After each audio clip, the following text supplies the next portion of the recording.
युग नेपाल में कल विमान हादसा हो गया। लैंडिंग करते वक्त 10 सेकंड पहले और सारे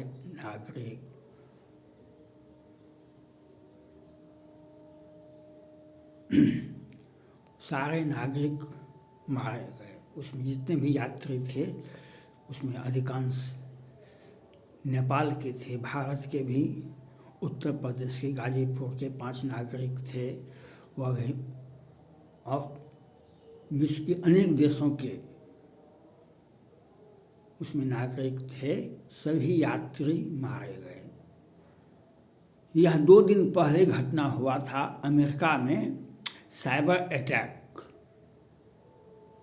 अटैक हुआ था, लेकिन वहाँ पर अपराध 400 विमान धरती पर रहे और जितना भी उड़ रहा था उसको उड़ते दिया गया, और जितना लैंडिंग कर रहा था उसको लैंडिंग करके एकदम चुस्त दुरुस्त व्यवस्था अमेरिका ने क्यों किया। जितना भी आतंकवादी हमला हुआ है आज तक में, भारत में ही नहीं पूरे विश्व में सबसे बड़ा आतंकवादी हमला अमेरिका में हुआ था। वर्ल्ड ट्रेड सेंटर पर हमला हुआ था। उससे अमेरिका के नागरिक, वहाँ के प्रशासन, वहाँ के सभी जिम्मेदार व्यक्ति ने उस बात को समझा। जैसे ही साइबर अटैक हुआ था 2 दिन पहले, तो इसकी सूचना राष्ट्रपति को दे दी गई और सारी व्यवस्थाएं को चुस्त दुरुस्त, किसी का भी मिस्टेक अगर हुआ तो अंजाम समझ लो। राष्ट्रपति को सूचना दे देना, सारी मशीनरी चुस्त दुरुस्त हो गया और ऐसा हुआ जो एक भी हादसा नहीं हुआ। 400 विमान उसका हवाई पट्टी पर खड़ा रहा 2-3 दिनों तक। यात्रियों को यह नहीं बताया जा सका, बाद में यात्री जान गए साइबर अटैक हुआ है। पहले तो यात्री लोग हल्ला करते थे, जब उनको मालूम हुआ तो जान बच गया। अमेरिका के प्रशासन के चलते जान बच गया, अमेरिका के राष्ट्रपति जो बाइडेन के चलते जान बच गया, तो यात्री लोग चुप हो गए। विलम्ब हुआ तो क्या हुआ, 2-4 घंटा विलम्ब हुआ, 2 दिन विलम्ब हुआ, जान बच गया तो बहुत कुछ बच गया। लेकिन उससे नेपाल का जो विभाग का जो मंत्री हैं और वहाँ के जो प्रधानमंत्री हैं, राष्ट्रपति हैं, दुनिया में क्या हो रहा है यह आपको समझना पड़ेगा। वह आपके यहाँ नहीं हो, लेकिन हो तो सकता है कहीं भी। हमला हुआ साइबर अटैक अमेरिका में, अमेरिका का कोई नुकसान नहीं हुआ। वहाँ पर 2 घंटा 4 घंटा वहाँ पर आर्थिक स्थिति कष्ट हुआ, वहाँ का विमानन सेवा का जो शेयर था वह गिर गया। करोड़ों अरबों में खर्च बर्बाद हुआ पैसा, लेकिन किसी मानव हादसा नहीं हुआ, किसी विमान में आग नहीं लगा। लेकिन आतंकवादी अनेक रूप में हैं। कल नेपाल में हुआ विमान हादसा, बहुत बड़ा विमान हादसा हुआ।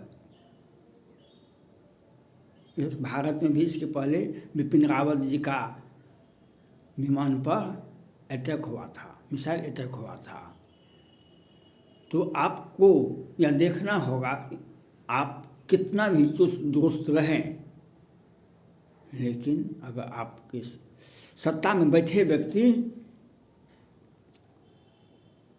अगर स्वच्छ मानसिकता के साथ सरकार चलाते हैं, स्वस्थ व्यवस्था में रहते हैं, तो हादसा बहुत कम हो जाता है। पिछला अनुभव का, जब भारत में म्यांमार में भारतीय सेना को मार दिया था, चीनी सैनिक था।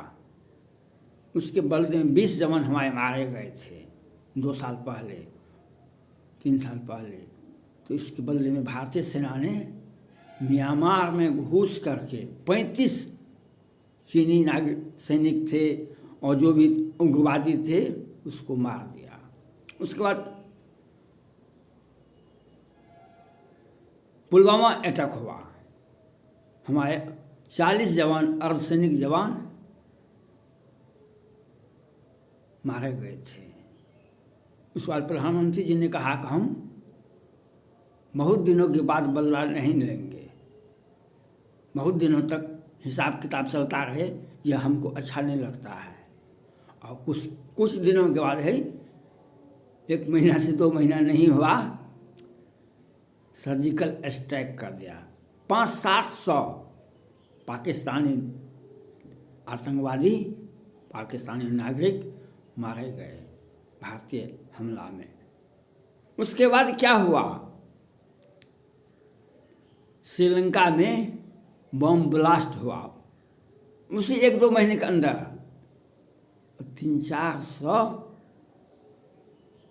वहाँ के नागरिक मारे गए। और बम ब्लास्ट करने वाला कौन था? जब जांच एजेंसी जांच कर निकला तो पाकिस्तान का हाथ कम था, चाइना का हाथ ज़्यादा था,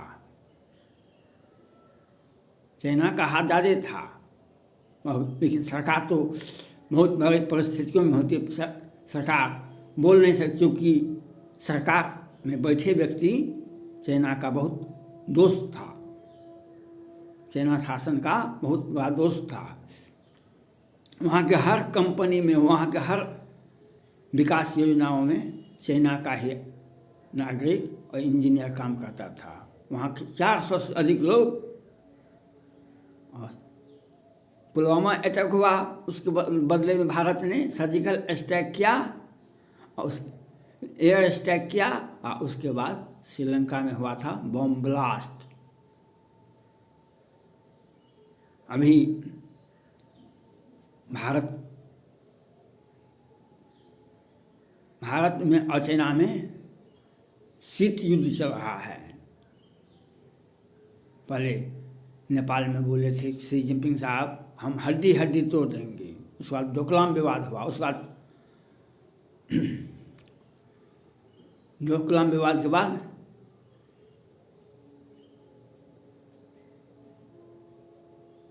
लक्षद्वीप फिंगर 4, फिंगर 8 लेह लद्दाख में हुआ, और उससे भी उसका मन नहीं भरा, तो अभी तवांग में आ गया। और फिर इतना पिटाई हुआ, इतना कुछ हुआ, अब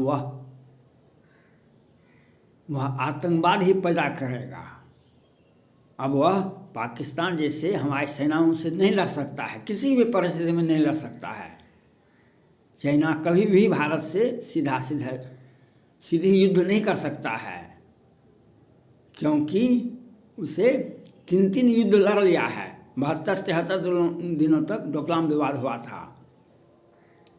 भारत की सेना और चाइना की सेना आमने सामने थी, और फिंगर 8 से 4 तक, और में कितना हादसा हुआ। 20 जवान भारत के मारे गए, 50 सैकड़ों जवान सैनिक मारे गए, PLI मारी गई। और उसके बाद तवांग में हुआ, हमारे 150 जवान, उसके 500-600 जवान को इस तकनीक से मारा, फिर इधर नहीं ताकेगा, लेकिन आतंकवाद पैदा करेगा। भारत की सेना, भारत की सरकार, भारत के नागरिक उन्नयन मंत्री जी सिंधिया जी, आप थोड़ा सा अपने विभाग में थोड़ा सा देखते रहिए।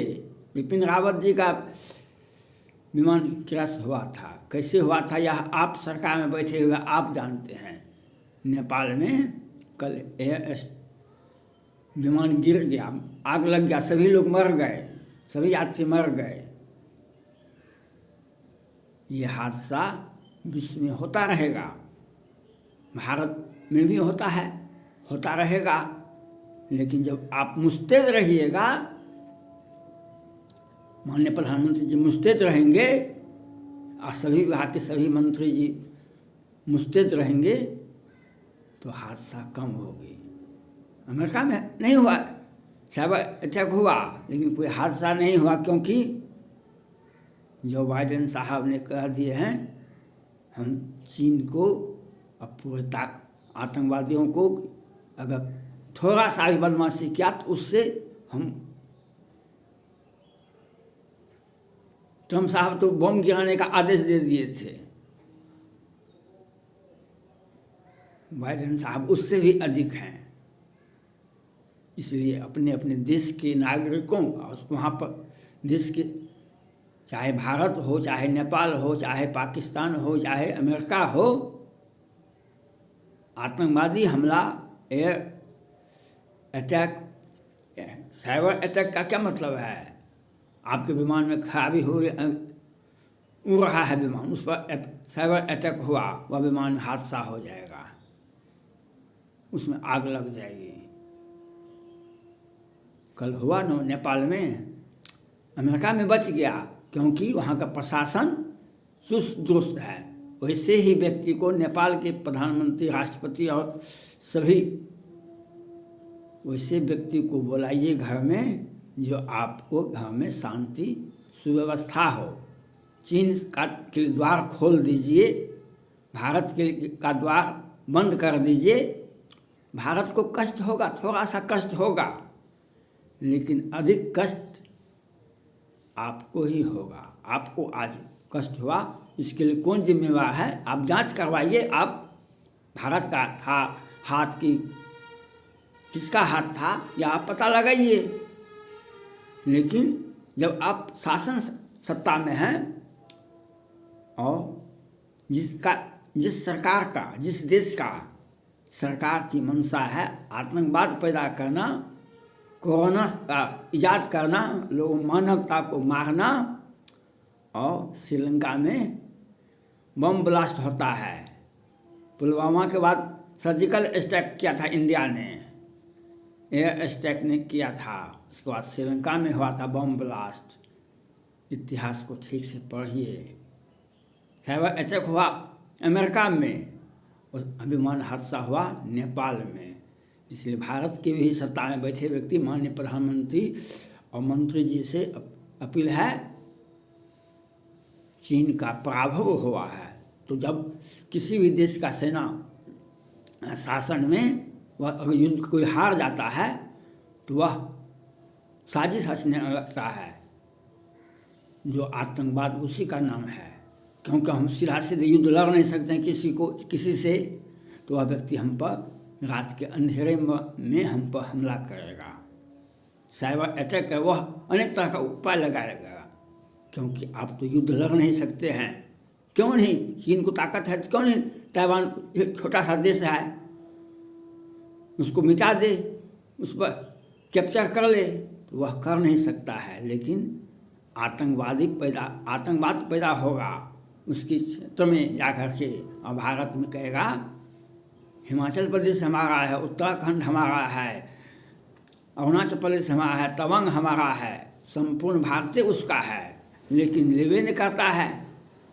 इसलिए शासन सत्ता में बैठे व्यक्ति, माननीय भारत के प्रधानमंत्री और नागरिक उन्नयन मंत्री और सारे मंत्रियों की जिम्मेवारी है। विश्व में चाइना का हार हुआ है भारत के द्वारा, वह अनेक माध्यम से आतंकवाद पैदा करेगा। जो कोई हादसा हो उसी का एक हिस्सा है नेपाल में कल विमान हादसा। इसके पहले हुआ था श्रीलंका में, उसके पहले हुआ था पाकिस्तान में, उसके पहले हुआ था भारत में। तो भारत आतंकवाद से लड़ता है तो भारत में आतंकवादी हमला कम होगा, लेकिन उसका इफेक्ट तो कहीं ना कहीं और पड़ेगा। भारत में भी हिंदू मारे गए थे, पाकिस्तान में आतंकवादी हो या नागरिक हो वह मुसलमान मारे गए थे, लेकिन श्रीलंका में तो बौद्ध और हिंदू ही मारे गए थे। कल जो विमान हादसा हुआ अधिकांश हिंदू ही तो मारे गए।